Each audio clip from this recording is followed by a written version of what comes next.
Efendim bu yıl Fuat Sezgin yılı ilan edildi. Hem sizin duygu ve düşüncelerinizi alalım bu konuyla ilgili hem de bu yıl nasıl değerlendirilecek, ne tür çalışmalar yapılacak? Öncelikle ben Sayın Cumhurbaşkanımıza 2019 yılını Fuat Sezgin Bilim Yılı ilan ettiği için şükranlarımı sunuyorum. Vakıf olarak, Fuat Sezgin Vakfı olarak çok hareketli ve bereketli geçiyor 2019 yılı, Fuat Sezgin yılı.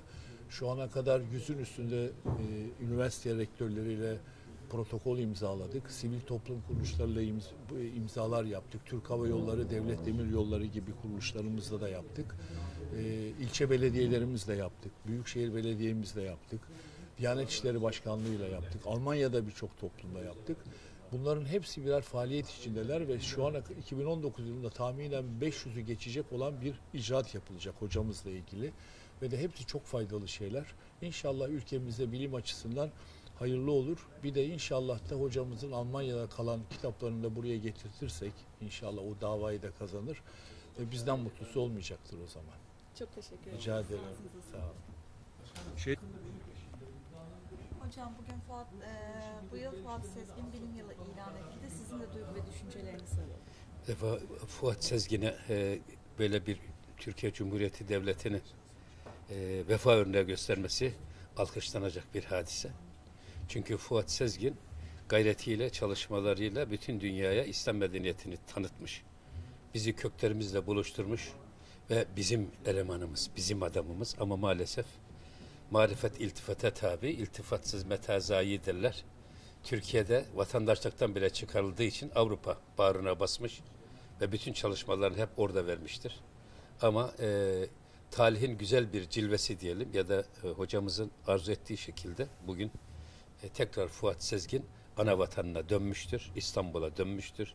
Kütüphanesiyle, müzesiyle, her şeysiyle, eserleriyle ve fikirleriyle. Bundan sonra da bize düşen görev Fuat Sezgin'i dipdiri hayatta tutmak ve yaşatmaktır. Aslında bizim yani yaşatmamıza onun ihtiyacı yok da eserleri, fikirleri her zaman yaşayacak ama biz buna sahip çıkarsak eğer, bak sen sahip olursan bu vatan batmayacaktır. Aksi halde sahipsiz vatanın batması haktır. Çok teşekkür ederim. Estağfurullah. 2018 yılında Fuat Sezgin'in vefatıyla beraber Sayın Cumhurbaşkanımızın talimatları doğrultusunda Cumhurbaşkanı genelgesiyle 2019 yılı Fuat Sezgin yılı ilan edildi. Biz de Fuat Sezgin Vakfı ve İstanbul Büyükşehir Belediyesi Gençlik Meclisi işbirliğinde İstanbul'un 39 ilçesi başta olmak üzere Türkiye'nin farklı bölgelerinde ve dünya genelinde Fuat Sezgin'le alakalı faaliyetler yapıyoruz. Bugün de Fuat Sezgin Vakfı ile beraber bir protokol imzaladık Büyükşehir Belediyesi Gençlik Meclisi olarak. Gençlik Meclisimiz Fuat Sezgin Vakfı ile beraber 2 tane otobüs işletiyor olacak. Bu otobüslerden bir tanesi sahne otobüsü, bir tanesi de sinema otobüsü. Sinema otobüsümüz İstanbul genelindeki okulları gezecek. Okullardaki gençlere Fuat Sezgin'le alakalı bir belgesel izletecek ve o belgeselle beraber bir sergiyi okullara götürüyor olacağız. Sahne büste de İstanbul'un meydanlarında, İstanbul'un farklı bölgelerinde Fuat Sezgin'le alakalı tanıtım çalışmaları olacak. Tabii farklı alanlarda yine çalışmalarımız devam edecek Fuat Sezgin'le alakalı. İstanbul Büyükşehir Belediyesi Gençlik Meclisi 1997 yılında Sayın Cumhurbaşkanımız tarafından kuruldu. Bugüne dek çalışmalarını aralıksız sürdürüyor. Yine bugünden sonra da Cumhurbaşkanımızın liderliğinde çalışmalarımız aralıksız devam edecek. Ben buradan tüm İstanbullulara, tüm vatandaşlarımıza, hemşehrilerimize 2019 yılı Fuat Sezgin yılının bereketinden istifade etmelerini bu vesileyle de Fuat Sezgin'i daha yakından tanımalarını istirham ediyorum. Bütün çalışmaların detaylarını da Gençlik Meclisimizin web sayfası üzerinden elde edebilirsiniz. Teşekkür ederim. Teşekkür ederiz.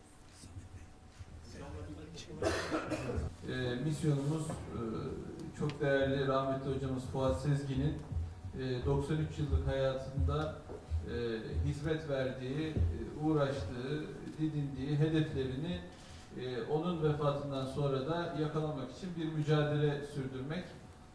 Bunlardan bir tanesi elbette ki bilim tarihinde Müslüman bilim insanları tarafından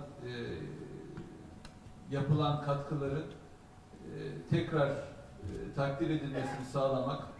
Böylelikle Müslüman dünyasında yeniden bir özgüven inşasına katkıda bulunmak Hocamızın bizzat çok söylediği bir şeydi bu. Böylelikle bilim tarihinde Müslümanların neler yaptıklarını göstererek Müslümanların yeniden özgüven kazanmasına yol açacağız derdi.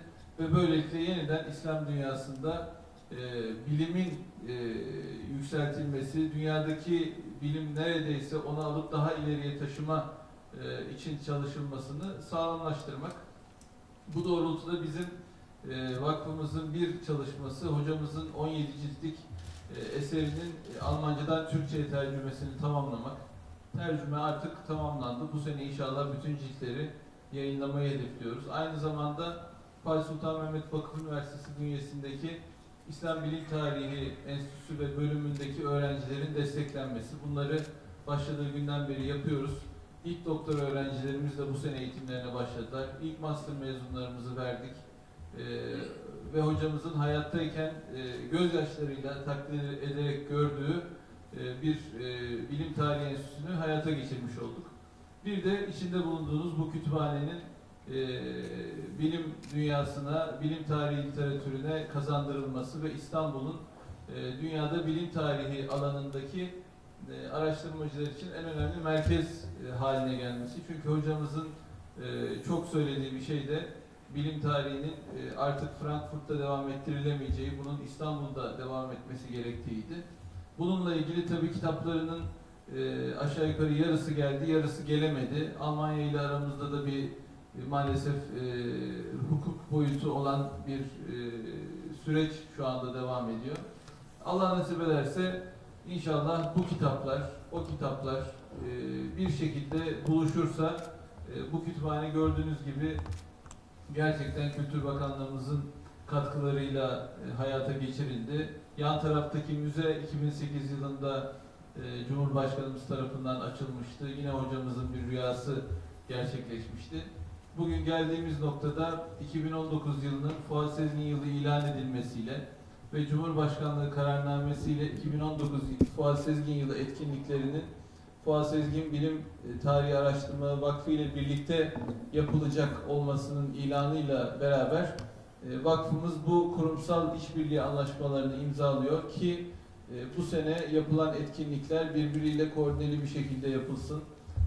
Eksiksiz bir etkinlik takvimi oluşturulabilsin ve en doğru, usturuplu bir şekilde bu çalışmalar yapılarak hem hocamızın İslam bilim tarihi veya bilim tarihindeki Müslüman bilim insanlarının katkılarının tahkim edilmesi, hatırlanması hedefi gerçekleşsin. Hem de Fuat Sezgin gibi bir bilim insanı yaşamıştı, tanıdık, hepimizi kendine hayran bıraktı. Yeniden gençler içerisinde ilime, bilime, zühd derecesinde bağlılıkla sarılmaya yönelik bir iştiyak oluşturabilmeye de onun kişiliğini gençlere anlatmak suretiyle vesile olsun. Bütün katılan kurumlara katkılarından dolayı, niyetlerinden dolayı çok teşekkür ediyorum. Bu imzaların hayırlara vesile olmasını diliyorum. Teşekkür ederiz. Yani herkes olmasa bile isteyen arkadaşlar. İsteyenler, evet. Tabii çok kısa çalışıyor ama Evet, söz isteyenlere böyle dudağına yapıştırmak suretiyle Sayın Başkan, gerçekten Türkiye'de hayatının son demlerinde de olsa kıymeti bilinen bir insan Fuat Sezgin, Sayın Cumhurbaşkanımızın liderliğinde kendisinin bu yılı Fuat Sezgin yılı ilan etmesi çok önemli. Bilim insanlarının, Müslüman bilim insanlarının tüm insanlığa hediye etmiş olduğu ilim alanlarından, çalışma alanlarından birisi de tıp. Biz de Sağlık Bilimleri Üniversitesi olarak Fuat Sezgin yılında protokol yaparak vakfımızda inşallah çorbaya tuz katabilecek olursak kendimizi mutlu ve bahtiyar edeceğiz. Çünkü gerçekten Fuat Sezgin bizim gençlik yıllarımızda hep gıptayla izlediğimiz, biraz da hısımlık bağı olması hasebiyle kendisini daha erken tanıma fırsatı bulduğumuz büyük bir insan, bilim insanı. Biz rahmetle anıyoruz. Allah nurlar içinde yatırsın. Nice böyle bilim insanların inşallah bu kütüphaneler, bu gayretler yeniden dünyaya hediye eder diye arz etmek istiyorum efendim. Teşekkür ediyoruz. Saygılar. Trakya Üniversitesi Rektörü Erhan Tabakoğlu. 300 yıl sonra müthiş bir medeniyet ortaya koymuştu. Ve o zaman yetiştirilen bilim adamları şu anda var olan yaşanan medeniyetin temellerini oluşturdular. Bunun böyle olduğunu bilmiyorduk. Belki bunu ispat eden isim bilimsel kaynaklarla Fuat Sezgin hocamız olmuştu. Bu medeniyeti esasıyla insanlık medeniyetinin önemli basamak taşlarının İslam medeniyeti olduğunu ispatı ve bunun gösterilir haliyle müzelerle, etkinliklerle, özellikle üniversite öğreticilerine tanıtılması özgüven açısından çok önemlidir. Biz daha önce yapmıştık. Daha iyisini yapabiliriz vurgusunu vurmak açısından önemli buluyoruz. Biz de Trakya Üniversitesi olarak her türlü destekte yanımızda olacağız. Fuat Sezgin Vakfı'nın bu önemli gününde, bu imza töreninde bulunmaktan dolayı Türk Hava Yolları olarak biz de büyük bir memnuniyet duyuyoruz. Özellikle Sayın Başkanım davet ettikten sonra siz buraya büyük bir iştiyakla geldik. Burada zaten Türk Hava Yolları olarak yönetim kurulunda da bir arkadaşım, kardeşim Ahmet olmuştur ve genel bir yardımcım var. Fuat Sezgin Hoca konusunda bir sosyal sorumluluk projesine imza atmak Türk Hava Yolları açısından da çok önemli. İslam bilim tarihine, teknoloji tarihine büyük katkılar vermiş ve hocamızın tezleri Batı'nın İslam tarihi hakkındaki, Batı'nın bizim bilim tarihimiz hakkındaki tezlerini de taşları yerinden oynatarak sarsmıştır. İnşallah hocamızdan sonra onun ışığıyla beraber burada yapılan güzel çalışmalar, bu kütüphanelerle birlikte, bu vakfımızla birlikte inşallah bu idrakin güçlendiği bu yıldaki sosyal sorumluluk projelerimizle birlikte yeni gençlerin yetişmesine de vesile olur. Nice yeni hocaların gelmesini, ilim, irfan ve irşat faaliyetlerinin sürmesine vesile oluruz diyorum. Saygılar sunuyorum. Tekirdağ Rektör Yardımcısı Profesör Doktor Bülent Eker. Güzel bir toplantı ve bu toplantının içerisinden çıkartacağımız hedef bazı düşünceler de olmalı diye düşünüyorum. Bu düşünceler içerisinde Sayın Hocamızın bize çizdiği yolda yürümenin yanında geleceğe ait bazı noktaları da bırakmamız gerekiyor. Sayın Başkanımızın söylediği gibi özellikle dijital teknolojinin de takipçisi olacak şekilde bu kütüphanenin yapılaşmasını sağlamak herhalde güzel olacağını düşünüyorum. Bu toplantı ve atacağımız imzaların hayırlara vesile olmasını düşünerek hepinizi sevgi ve saygıyla selamlıyorum. Tabii Biruni sadece yılda 2 gün çalışmıyormuş. O da bayramın ilk günü.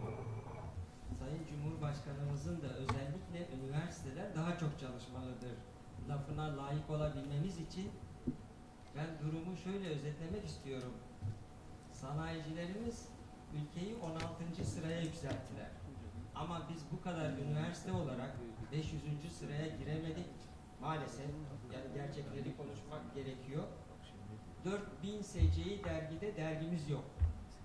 İmpact faktörü, dergilerin impact faktörü TÜBİTAK dahil 0.5 ile 1 arasında. İngiltere'nin Nejm dergisinin impact faktörü 79. Yani aslında Cumhurbaşkanımızın istediği bu konuda yani bu ülkelerin düzeyine çıkabilmek için bir kere üniversite olarak, hoca olarak, araştırma olarak mutlaka kendisine yakışır bir şekilde çalışmak zorundayız. Yoksa hakikaten maalesef geri kalacağız. Çünkü şeyin de rahmetli Fuat Sezgin'in de bütün amacı yayındı. Ömür boyunca yayın yaptı. Bu konuda benim mesajım üniversitelerin bir an önce toparlanması. Yoksa durumumuz hiç iyi değil bence. Olmak üzere Türkiye ve dünyanın gençlerini anlatmak. Fuat Hoca gerçekten büyük bir bilim adamı. Özellikle İslam bilim tarihi konusunda çok değerli çalışmalara imza atmış. Gençlere ışık tutacak çalışmalara imza atmış bir şahsiyet. Biz yıl boyunca gençler olarak farklı faaliyetler hazırladık. Gerek müzemizin ziyareti, gerek bizim okullara götüreceğimiz sergilerle inşallah güzel bir yıl geçireceğimizi umut ediyorum. Burada vakfımızda, müzemizde emeği geçen başta Bilal Bey'e, vakfımızın mütevelli heyet başkanı Mecit Bey'e ve hocamız Ersan Hoca'ya çok teşekkür ediyorum. Sizlere de katılmanızdan dolayı şükranlarımı sunuyorum. Yardımcısı Profesör Doktor Muzaffer Tepekaya. Evet, Türkiye'nin yetiştirdiği en büyük alim diyebileceğimiz Fuat Sezgin hocamıza öncelikle Allah'tan rahmet diliyorum.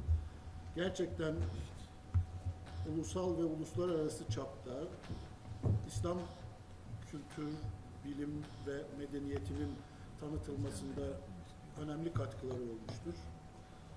Türkiye'deki üniversiteler olarak da biz öncelikli hedefimiz, hatta amaçlarımızı yazarken evet Fuat Sezgin'in yolunda İslam bilim, kültür ve medeniyetinin dünyaya tanıtılmasını özenle amaçlarımız arasına koyarak bunu gelecek nesile aktarmamız gerekiyor. Bu konuda emeğe geçen herkese Allah razı olsun diyorum. Saygılar sunuyorum. Buyurun. Munzur Üniversitesi Rektörü Ubeyde İpek Tunceli.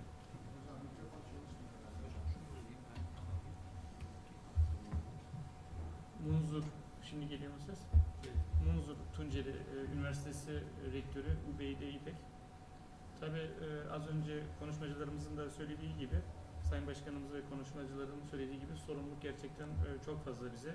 Anadolu'nun bizim gibi coğrafyası olan yerlerde gençliğe, geçmişimizin, ecdadımızın ve Müslüman alimlerin geleceğe taşınması, aslında bir şekilde bu farkındalığın anlatılması çok önemli olduğunu düşünüyoruz. Maalesef biz de bunun farkındayız. Hem akademisyenlerimizin, hem öğrencilerimizin, hem de toplumumuzun, ecdadımızın ve diğer alimlerin tanıtılması ve geleceğe taşınması noktasında bize ciddi sorumlulukların yüklendiğinin farkındayız. Bu protokolle inşallah biz de sadece protokol yapmış olma dışında yazı olarak kalmayla bu tanımlanamayacaktır elbette. Bunu icraatla kendi toplumumuza, öğrencilerimize ve akademisyenlerimize etkinliklerle bunu iyi ifade edeceğimizi olan inancım tamdır. Hepinize teşekkür ederim. Biz TVNet olarak biraz daha nitelikli bir yayıncılık bağlamı çerçevesinde belgesellere, belgesel kültürünü inşa etmeye, hafızayı inşa etmeye biraz önem veriyoruz. Biraz da bu sebeple Fuat Sezgin hocamız için 3 dilde bir belgesel hazırlığına başladık. Hediz Bey'le birlikte. Biz bu belgeseli Allah nasip ederse Sudanlı Musa belgeselimizi belgesel kitaplığı olarak yayınlamıştık. 40 sayfalık bir rapora dönüştürdük. Dijital ortamlarda da var. Fuat Sezgin hocamızla ilgili olarak da Türkçe, Arapça ve İngilizce olarak inşallah belgesel kitaplığıyla birlikte neşretmeyi düşünüyoruz. Davetiniz için ve bu konsorsiyuma bizi de davet ettiğiniz için teşekkür ederiz. Tanımak isteyen, tanıyamayanları tanıtmak için hemen yanımızda o otobüsleri de gezeceğiz. Onu hatırlatmak istedim. Teşekkür ederim. Bu halde protokol törenine geçelim. Kolay olayla başlayalım. Sayın İlker Ayacak Beyefendi davet edelim.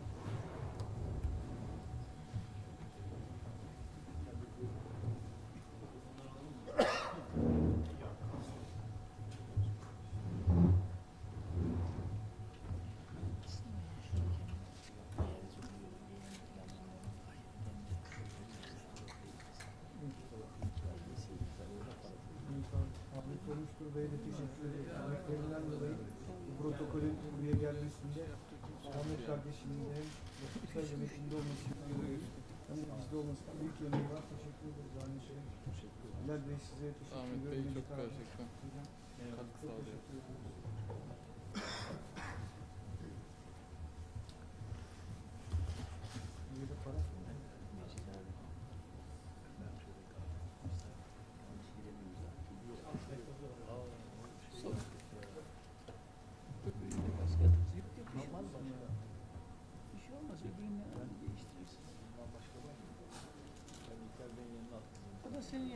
Hadi senin yerine atayım. O kopya sende kalır abi. Bizde kalır o. Sizde kalır. Tamam. Sıkıntı yok abi. Ben de senin yerine atayım. İlk defa böyle bir hata yaptık. Sıkıntılı abi. Çok sıkıntı. O kadar protokol yaptık. Hayret edecek bir şey. İyi ki de gördünüz yani. Niye gördünüz? Niye? Ay, görmesi iyi oldu. Kendime dikkat etmem lazım. Şey benim hocam. Hayırlı olsun. Ahmetciğim sen de geç. Geldin şimdi beraber. Böyle gösteriyor musun? Teşekkür ederiz. Teşekkür ederim. Ahmetciğim teşekkür ederiz. Ahmetciğim sağ olun. Protokol olmuştur. Çok teşekkürler. Protokol olmuştur. Ahmetciğim bunu sana koyarım. İstanbul Büyükşehir Belediyesi davet edildi.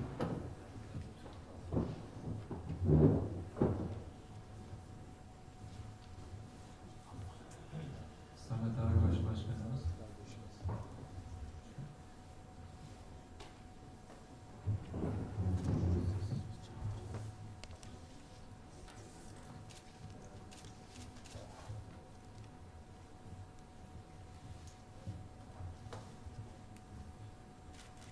Aslında anladın mı niye hata yaptığını? Evet. Böyle başı yazıyorlardı onu. Onlar da hata da benim de dikkat et. Hata bende. Dikkat etmem lazım.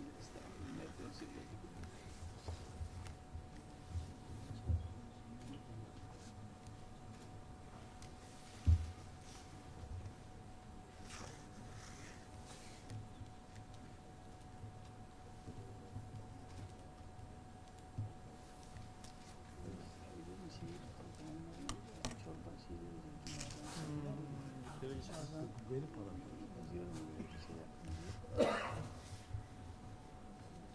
Evet, Samet kardeşim de çok teşekkür ediyoruz. Gerçekten çok çalışıyor. Yani gençlik olarak iftar edeceğiz kendisiyle.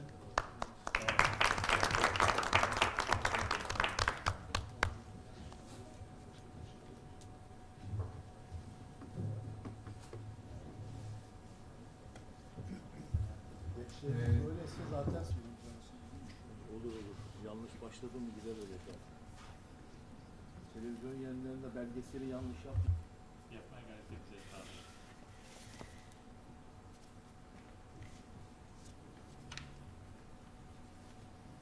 O belgeseli yaparsanız bir de onu bir şeye koyun. Bir sonraki versiyonu hazır. Bunu ben size takdim edeceğim nasıl koyalım diye.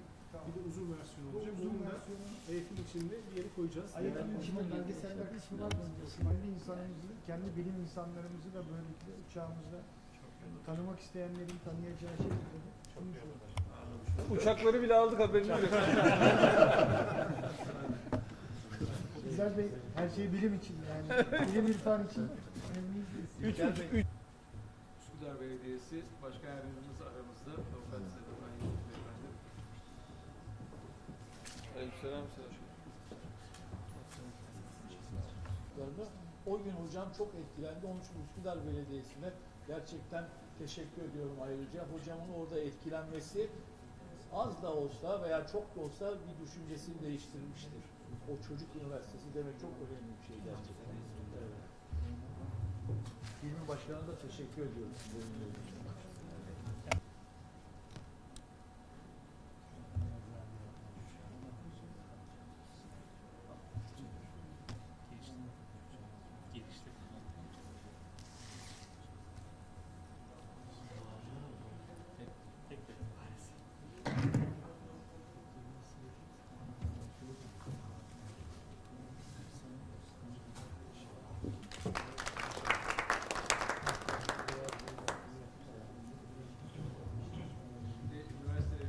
Ne oldu? Evet. Bunları anlatmak lazım. Anlatmak lazım. Nereden nereye gelindiğini göstermek lazım. Tayyip Bey'in gelmesiyle neler değişti, neler Evet, oldu. evet. Çok O güzel. sınırda.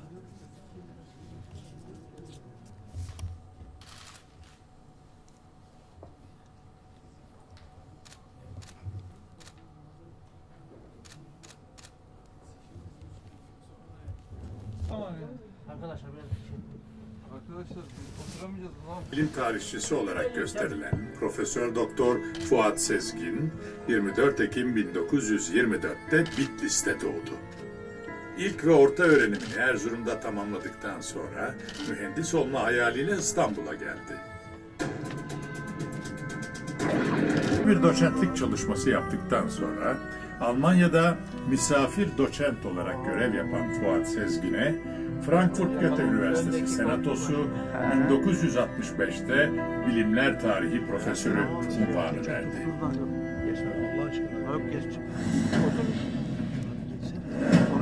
Arap İslam Bilimler Tarihi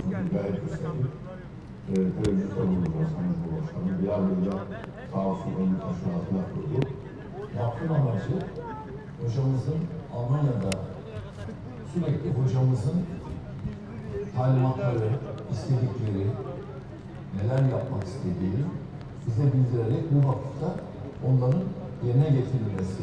Buhari'nin bir araya getirdiği hadislerin sözlü kaynakların yanı sıra yazılı kaynaklara dayandığını da ortaya çıkarmasıyla İslam tarihine eşsiz bir hizmet vermiştir.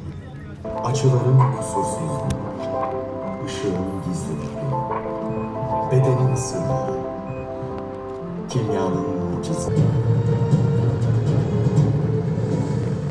Çağımızın en büyük İslam bilim tarihçisi